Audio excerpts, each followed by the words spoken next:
why we should all be looking to take a bridge right now. So, take a bridge. I've never heard that. You've never heard of that? It's like a knee, but you never stand up again. PowerPoints, power lunches, conference calls, reply to all, endless meetings, constant check-ins, and so much wasted time. Are you sick of the BS? So are we. It's time to take our time back, rework the way we work, and make every call a call to action.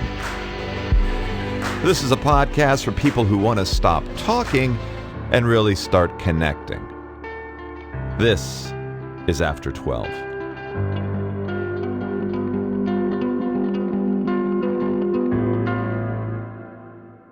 Ladies and gentlemen, welcome to After 12, 12 for 12's original podcast series that explores cool companies, brands, messages, and makers, and what compels us to take notice and to become fans.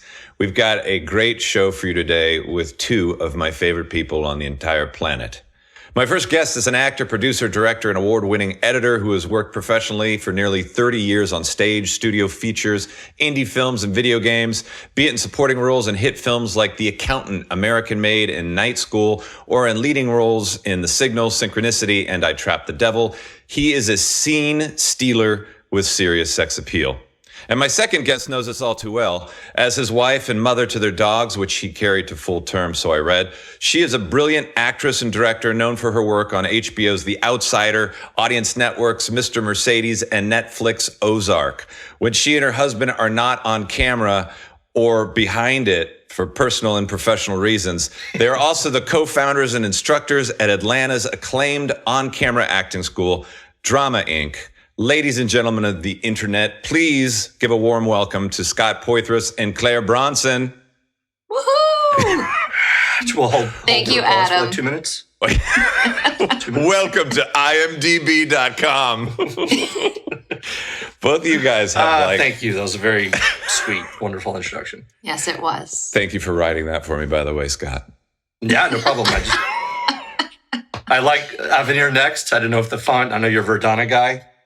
I am. First question. How are you two doing in this current seventh month of global pandemic in the United States and just in general? How's life going? Currently, we have tree trimmers here at our house, and so that's lots of fun. Our dogs are finally chilled out. I don't know, Scott, how's life going for us here? It's weird because we have, our students, we have a touchstone, with our classes each week. So we touch base with everybody. And, first thing we say is like, how's everybody doing? And after month 6, month 7, they're just like, I'm still drunk. Not much response. We're all, just dealing day to day, wanting good news, wanting better news. But we're staying positive, and we're positive about November and about early 2021 and what to expect and getting on the other side of this. I mean, it will happen. We have to. This isn't the new normal for the rest of our lives. Can't be. Well, I mean, for the last 7 months, it has been. How have you guys been adapting to? Not being on location, not auditioning for shows, not shooting. I mean, what's that been like? Well, That's been challenging, not having that creative outlet and the financial supplemental income as opposed to just the studio. Thankfully, we've had a good number of our classes that have transitioned to the virtual world. So we're still able to, nobody's getting rich, but we're keeping the lights on, at least for now. But Claire, go ahead. We transferred over to virtual pretty seamlessly. I think that's one of the huge benefits of not just having multiple partners, because we started this with our friends Jason McDonald and Catherine Dyer. So it was the 4 of us. But we've also put together an incredibly talented, really down-to-earth group of just lovely individuals who it's a team effort running this studio. And so we closed our doors, March 16th? Yeah. We closed our doors March 16th, even before the city closed things down. It was later that week, I believe, or the week after. But just everything was heading that way, and it just didn't feel right to stay open and to put everybody at the studio and everybody who comes through the doors. I mean, we had hundreds of people every week coming through our doors, so it didn't feel right to put everybody at risk. What's the enrollment of drama? Give me an idea of size. I think I would say pre-pandemic. I mean, we were at upwards of almost 300 a week. Wow. I want to say. Well, we've had close it depends. Yeah, we've had close to 5,000 actors come through our doors since we opened June 2013. Wow. Yeah. Okay. Yeah. So, I mean, what a shift too from, being there, being able to do a scene, to do it over again, to work with an actor one-on-one, and then to have this pause, everybody's freaked out, and then try to restart via, I'm sure you guys use some sort of video conferencing like Zoom. Yeah. We use Zoom exclusively. Yeah. Which has got its own, issues, right? It's been pretty good to us. I mean, as far as auditioning, that kind of thing, because now we're getting into doing live callbacks and things like that. I mean, Actors Access is doing its own EcoCast Live, and I think we're all appreciative of that because it streamlines everything. It records in the app, and so we don't have to set up a separate camera, that kind of thing. But for class purposes, Zoom has been pretty good to us, I have to say. It is kind of meta though, right? Because you're doing now all on camera for on camera acting. Yes, and that aspect, yeah, we're not. I mean, Scott and I are spoiled. I mean, we have a nice stage, and the majority of our classes we teach there in we call it Sweet K because it's Sweet K, and a nice audience and all that kind of stuff. And so having that one-on-one personalized, working with your scene partner, working with us, giving you redirect, that kind of thing. I think, all of us were very spoiled by all of that. But at the same time, it's interesting, right? Because this market we have booked, and this is pre-COVID, this market we were booking anywhere from 85 to 95% of the roles that we book off of tape. And Los Angeles, they're slower to come around to that. New York, really kicking and screaming, did not want to give in to that, understandably, because the majority of the actors up there, the casting that goes on is theater. So they want people to be in person.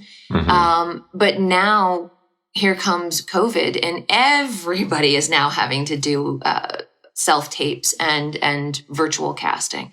And so I feel like we kind of have a leg up as far as being in the Southeast, being an Atlanta-based actor. And a lot of our actors at first were, I don't want to say a lot, but there was definitely a chunk of our actors who were hesitant about taking virtual classes, especially the scene study people or, technique, things like that, where you're used to being with a scene partner, that kind of thing. Hey, why don't you go, man? But then a couple of things happened. Once they got into virtual, 9 times out of 10, it was just their lifeline. We already talked about that a little bit already. It's very much our lifeline, and theirs as well, just to have that community, that network to lean on through all of this. But then now that we're just starting to see things creep back a little bit, and we're starting to have auditions again and callbacks, that experience every week, figuring out eye lines, figuring out the technical aspects of having to make a human connection via, this technology. A camera lens, yeah. Right, yeah, exactly. Yeah. Like right now. Yeah, exactly. Yeah. But also like figuring out where in their house they can do that. Where's a quiet spot? Where aren't they going to have a cat jumping through the background? Or dogs barking constantly. Or dogs barking. Chainsaws. Trees falling. Yeah. It's exciting. I'm assuming every podcast of yours is, same old. Yeah. The screams of the kids in the cages. And it's not even just our regulars who are some are a little bit hesitant to jump into a virtual class. Those who we saw every week after week after week in person. This pandemic has forced us all to get pretty creative, and it's also opened up doors and avenues to meeting new people. So in our classes currently, we have actors from Chicago, Jersey City, Harlem, Miami, all just Birmingham, just zooming in to meet Canada once a week. Canada. Oh, wow. Yeah. It's really, really cool. And we're meeting all sorts of new California, people. To meet Los them in Angeles. person. California, Yep. yeah. So your From geographic range has extended, and it's irrelevant. I mean, as long as you Yeah. figure out the time zone and you're all available and want to jump into a class, I mean, you can do it with anybody in the world. has your like kind of marketing approach changed to kind of meet that new demand? It has, because of something we started coming up with, thanks to Claire, man, a year and a half ago, called 2 years called ago Drama now? Inc. Online. It's essentially what we offer as master classes, pre-recorded classes that I teach a class on technical stuff. Claire teaches a class on self-taping. Self-tape. Jason teaches a class about getting onto set. Catherine teaches on camera one kind of basics and relaxation and memorization techniques. And these are all pre-recorded, like 10 segment classes that you can buy as a bundle or individually. And as fate would have it, we shot these with a production company, Randall Blizzard and Raymond Wood, Amazing. who are also in the same building. And the production design is just amazing. It looks phenomenal what they did. So we shot these 4 courses over New Year's break, in between Christmas and New Year's Eve, I guess, or was it after New Year's? Anyway, it was right around the first year. Fortuitous, huh? Nice timing. Right, well before the pandemic. So yeah, we were able to release these and have new people discover us, and that's been good. And I think a lot of people have taken advantage of these classes, this bundle, and this essentially is a master class, right? But it's for actors. But this was the beginning of us really going, okay, we want to expand our online reach. And yeah, it was very fortuitous that, we finally were at the production point a few months before COVID, and then finishing up editing them and released it, I would say in April or something like that. Mm-hmm. But we're very organic. We're very organic as far as how we advertise and things like that, just because I think it gets to the heart of who we are.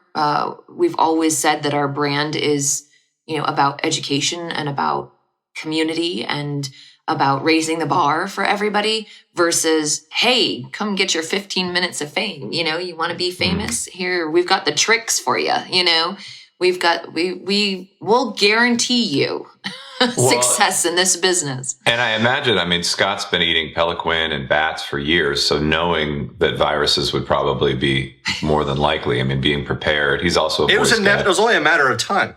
Yeah. It's all his Ozzy Osbourne days, just loving Snorting ants.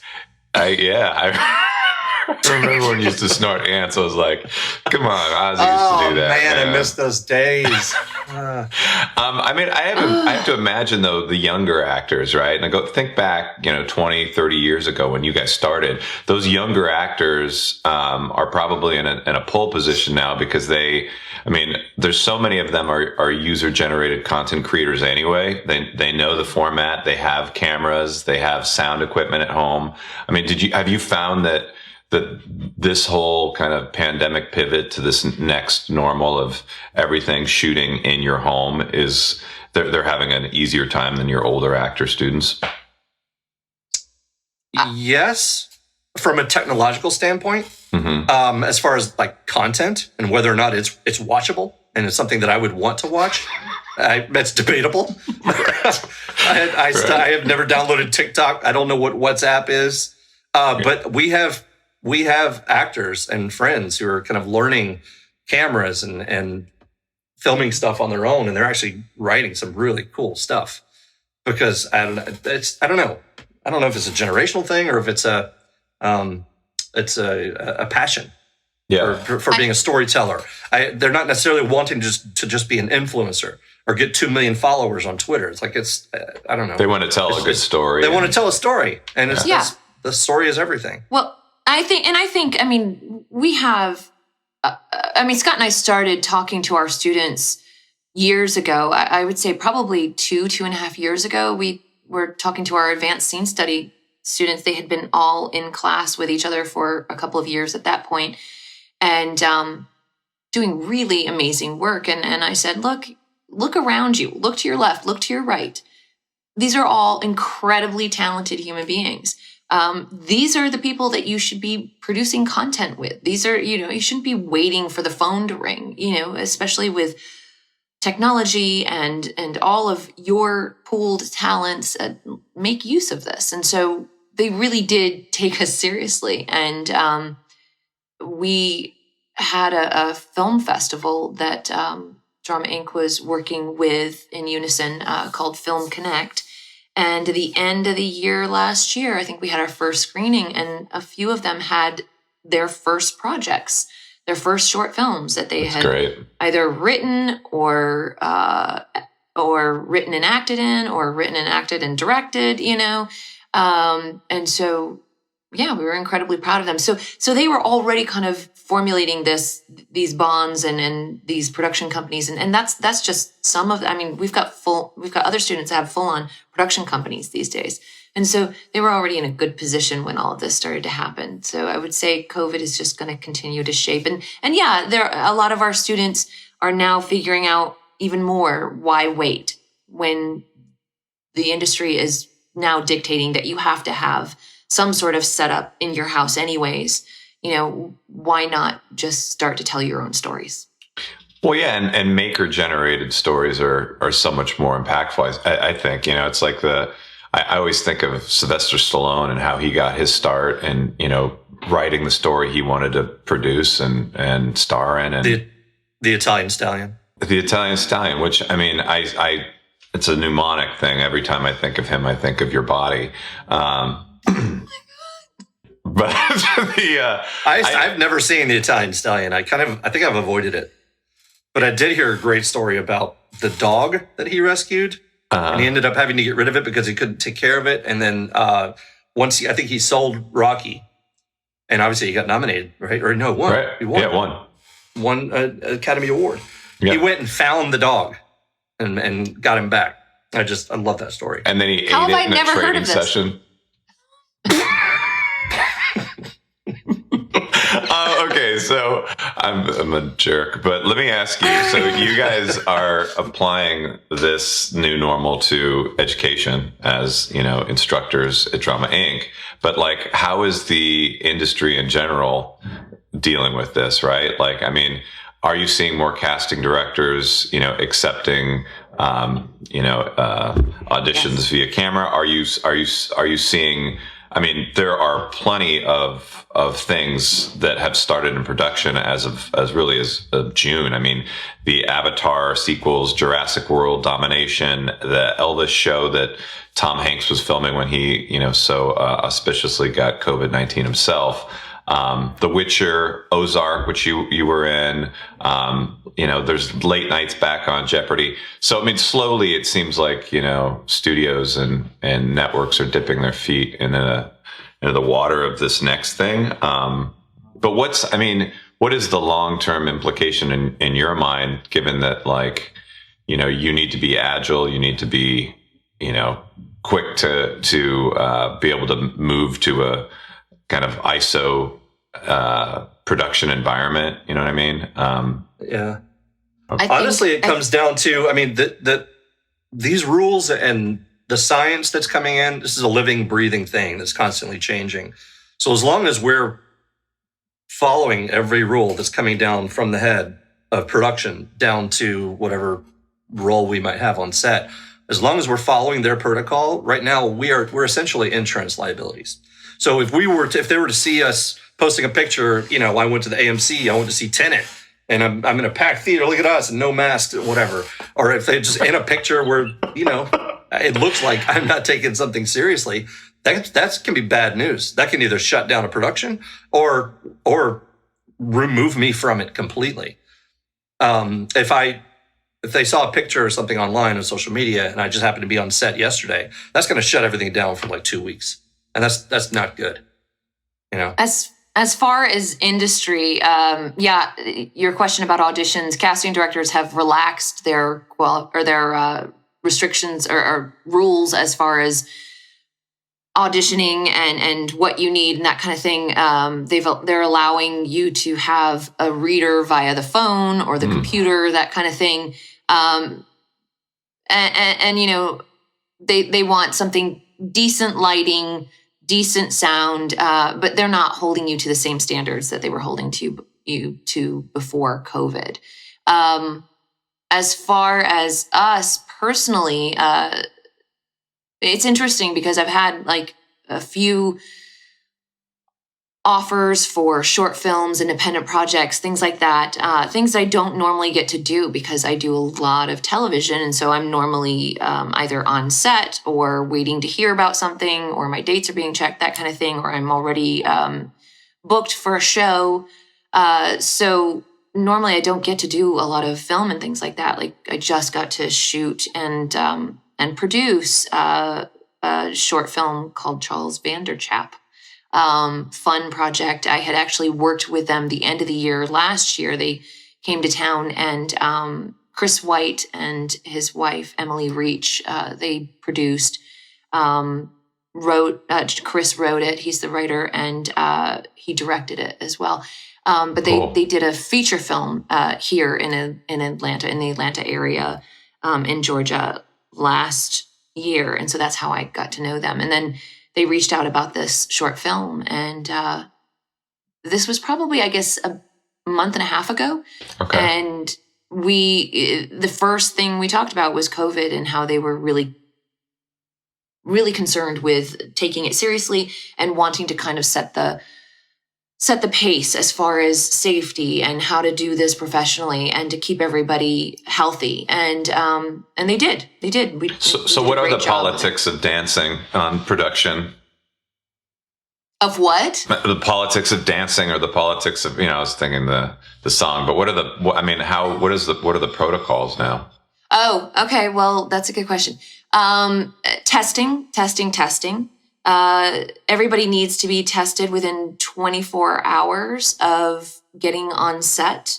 And you need to get your results back quickly. And so in order to do something like that, you can't go to one of the drive-through testing sites that they have, because you don't know if you're going to get your test results in 24 hours, or in 24 days. In 24 days, man. We can't make 24 hours. Oh my gosh. Hey, why don't you go, man? So yeah, I mean, so that means that you've got to get it back quickly. So you're probably having to go to like a hospital, or at least, a doc in the box, that kind of thing. Wow. And that costs quite a bit. I mean, I think that we paid. Did you have to pay for it? $170. Yeah, we had to pay okay. $170 per person to get them tested. And then you have to test every 3 days. And so luckily ours was only a 2-day shoot, but literally we got into town on a Thursday, and they made sure to get us the latest testing slots possible, so that, because the next day was a rehearsal and then we had 2 days of shooting. And so we had to be wrapped. So that was a Thursday. We had to be wrapped on Sunday by 72 hours later. Otherwise, we now had to, according to union rules, had to shut down everything and retest everybody just to finish up the film. Wow. So, and you were quarantining together on top of that, right? Yeah. I mean, we weren't going out or anything like that. I mean, yeah, nobody. And even when we wrapped, we went to because everybody was on location. So the director and his wife were staying with friends, and we went over to their house and just kind of sat on the deck and had like a family meal, that kind of thing. So everything is much more low key and an emphasis on health. You have to have a COVID coordinator. So there's a whole new position in the film world. You have to hire a COVID coordinator, and they come in and they make sure that everybody's following the rules. Everybody stays socially distanced. Everybody who doesn't need to be maskless is wearing a mask. So basically that's everybody except for the actors. And how big was the crew? I think all in all, we had like under 20 people, I think. So we were super small. We had 1, 2, 3. We had 5 actors. One of our actors was our director. And then we had 3 extras. And then everybody else was, we had like probably a dozen people crew wise. So that's still, a pretty big footprint for a crew, and trying to maintain, not in comparison to like, a huge studio shoot, but trying to maintain these kind of quarantine. I could see why the position of, COVID coordinator exists now. But what about like, I know that, Tyler Perry, where you guys are in Atlanta, has got, his camp quarantine. What is that? Is that the norm that you guys are learning about now in terms of these big productions that are going back? Like the Jurassic, Dominion, where the dinosaurs all get COVID at the end, and that's how they get him. I hear that he's doing an amazing job. One of our actors just jumped back into class with us after shooting 4 episodes, I think, of The Oval. Okay. And she said, completely separate from the show and her role and the material and all that stuff, talking about how they handled COVID and the quarantine process. And she got tested 8 times herself, 8 different times. She said that there were something like 368 people, somewhere around there. And every single one of them tested negative every single time. She's like, I've never felt safer. And they were all on the same campus, and they actually stay there, right? They sleep there? Yeah, I believe so. Yes. Wow. Yeah, they quarantined together. So, yeah. What a fun camp concept. Yeah, seriously. Adult sleepaway. Where you just hope that you don't have the virus. It's like a movie plot in itself. So how does this change then, budgets, compensation packages? I watched, as I'm sure so many people did, Sean Penn's, core organization, table read of Fast Times at Ridgemont High. And you look around and you see, Academy Award winners, A-listers all getting together to do a charity event. And you're like, this would never, ever, ever be able to happen in normal times because they'd be scheduled on projects and they'd be all over the world. But now we can do stuff like this. But it makes you think, just like it does with education, how the, ascending cost of higher education has gone up like 300% in the last, 20 years.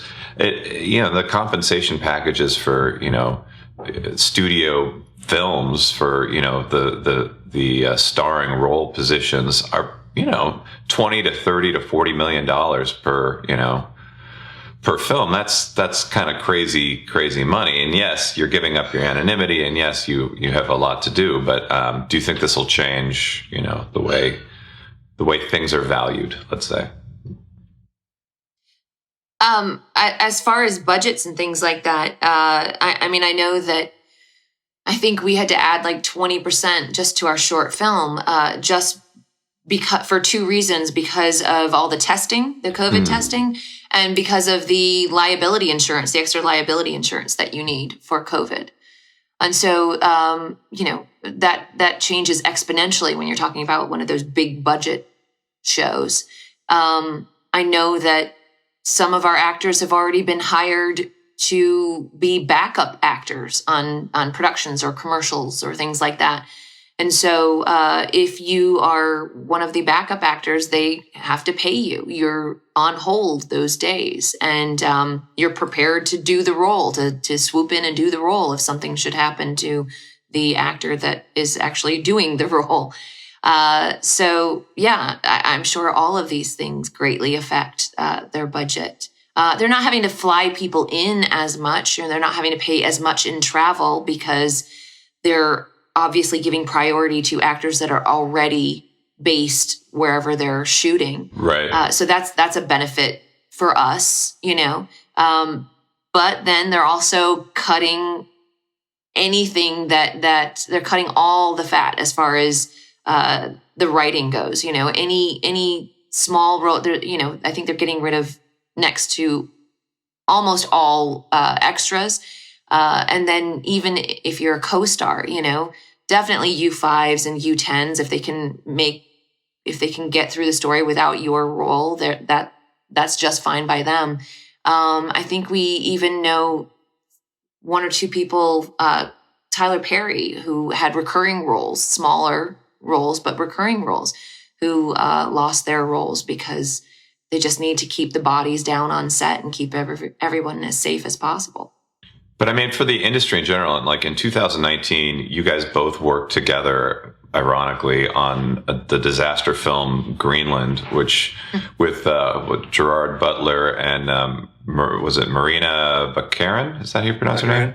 Baccarin, I think. Yeah. But like, many movies produced in the last 12 to 18 months, the release date keeps getting pushed. I mean, yeah. I guess financially, I just think of like the industry of, film and television. How can studios safeguard these investments when they're, you're talking about, hundreds of millions of dollars for your overall output, your budget? Well, it's also incredibly expensive to release films in theaters, especially if they're doing a 35 millimeter transfer. A lot of them are digital these days, the DCP, digital cinema projection. Mm-hmm. It's like on a hard drive and they just plug it in and screen it digitally. But there are still film prints that a lot of theaters use.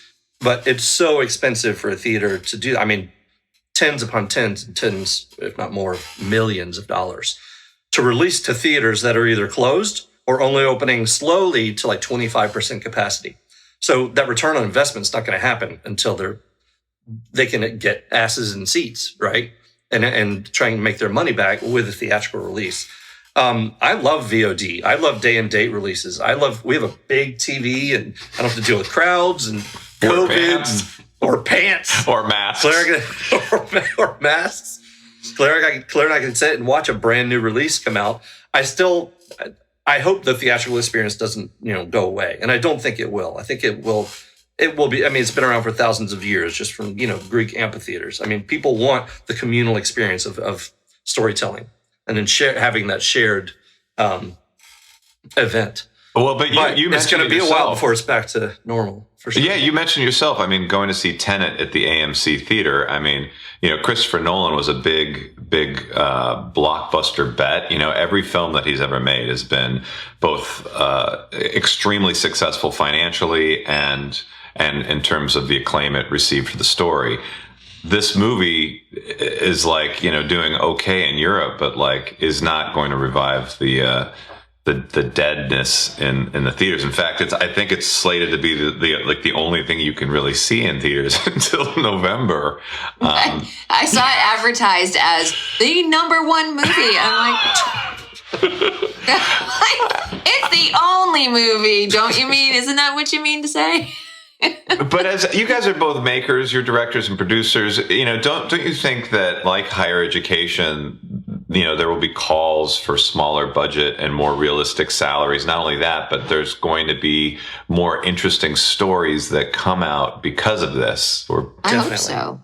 Definitely. I hope so. We had those micro budget arms of all these larger studios, like we had Fox Searchlight, a handful of that, but they're still making $1-2 million budget films. It's still huge. And I think they rarely see returns on their investments. A lot of times it's for awards consideration. Those are the ones that crowds love and usually are up for Oscar consideration, not necessarily the big rock'em sock'em robot blow-up movies.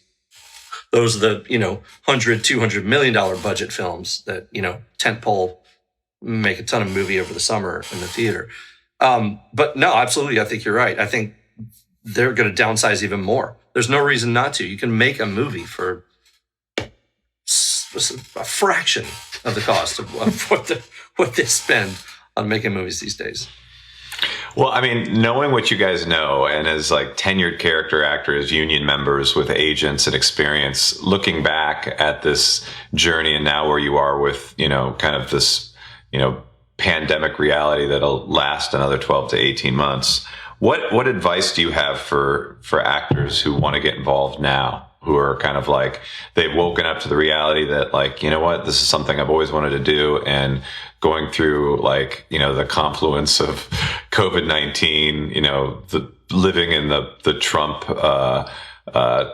tyranny, witnessing wildfires or hurricanes and global warming and having to deal with earthquakes in North Carolina. Yeah, and waking up and finding out that our RBG died. You're just it's that was the final straw for me.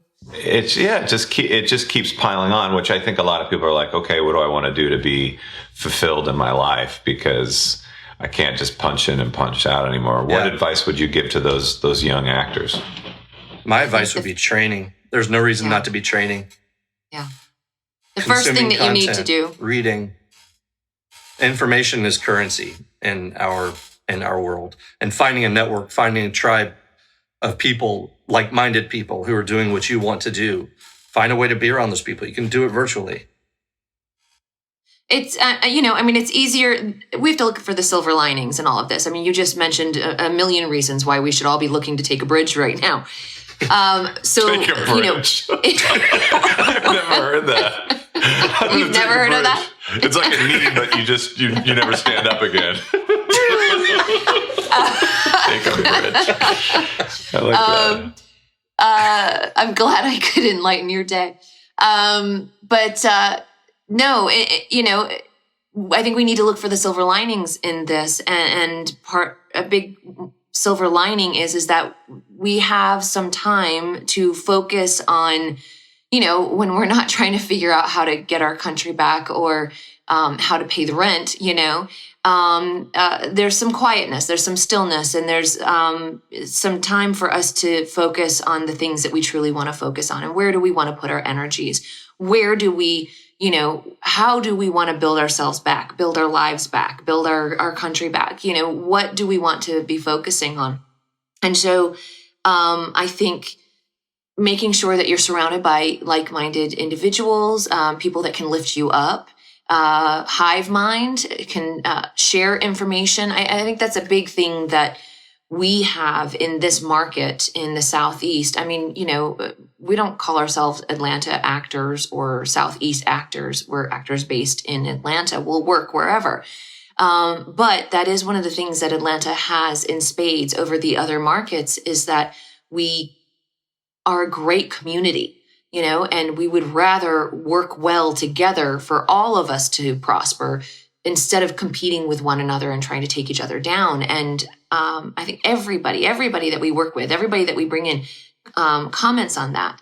And that's something that the world needs right now. We all need to be lifting each other up. We all need to be cooperating. We all need a village right now for so many reasons. And so applying that to your acting, I think, is a really smart thing. Like Scott said, get into a class, start reading. If you've never acted before a day in your life, check out Meisner. Check out Ivana Chubbuck. They both have great books. Ivana Chubbuck is probably of all the techniques that you would see, if not the most, one of the most current. You'll understand all of her references and things like that. And it's huge. It's like a Bible. And she does a really great job of taking a subject that maybe you've never gotten into, you've never dove in and taken an acting class before, and you're brand new. She does a really great job of laying everything out for you. Sanford Meisner. Who else, Scott, should I be mentioning as far as acting books and things like that? There's so many. Howard Fine, Larry Moss, Stanislav. Go back to the father of modern acting, Stanislavski. Uta Hagen, Stella Adler. Mm-hmm. Yeah, there's so much information out there. Podcasts are huge too. We have Off Camera with Sam Jones. That's one of our favorites. It's fantastic. He interviews and directors, actors, writers, but he really dives into the stuff that you want to know, the interesting stuff, not who are you wearing or innocuous I was going to ask you, Scott. I think. I don't even know this old thing. Well, what are you guys looking forward to the most? I mean, this pivot has happened. We're all kind of going through it. Where are your minds in the next 12 to 18 months? I'm looking forward to traveling again. I'll tell you that. Yeah. Yeah. For sure. Yeah. We have an apartment out. Honestly, yeah. Go ahead, Claire. We have an apartment out in Los Angeles, and the four of us split our time out there. And I think probably all four of us miss a good deal being out there. It's right now we live in a red state. I think it's definitely more purple, if not blue, if you take into account all the voter suppression that happened 2 years ago. And so being able to go out to California for us, it's a lot on all levels as far as, political. It's a wonderful reprieve politically, geographically, the weather, culture, all kinds of stuff. And so, yeah, we miss being out there. Scott, what were you going to say? I was going to say I miss being with friends. And our actors at the studio. The communal aspect of just being together in a room. I miss that a lot. Without having to take such safety precautions, it's just a mess with the masking and the temperature checks and the social distancing. It's just, I know we're all over it, but just because we're over the virus doesn't mean the virus is over us, so we have to just power through and keep going. I miss hugs. Miss hugs. Being able to hug a friend when you see them. Yeah. I miss getting indicted for Me Too. I didn't mean to speak for you, Scott. It is interesting. Like the basic stuff, like the hug, like the things that we've taken for granted. I think now it's like when you talk to people that have had really good vacations, it's like, I went camping, I went to the beach, I went for a walk. Yeah, it's the little things. Like this podcast, I really appreciate meeting and talking to folks and reconnecting with people that I love, like the two of you. So thank you so much for being in this virtual space and in this scene of life today. If there are people out there watching that want to get more involved and maybe dip their toes in the water of acting and take a class with you guys, what's the best way for them to go about it? Check out our website at dramainc.net. And I think to direct them to, you can check it out, our online, Drama Inc. online. It gets tricky. So we've got virtual classes, but then we also have the Drama Inc. online classes. Those are the pre-recorded classes. You can find everything on our website, dramainc.net, or you can email info@dramainc.net. So see Scott's face in 720 or see it in 4K. It's up to you.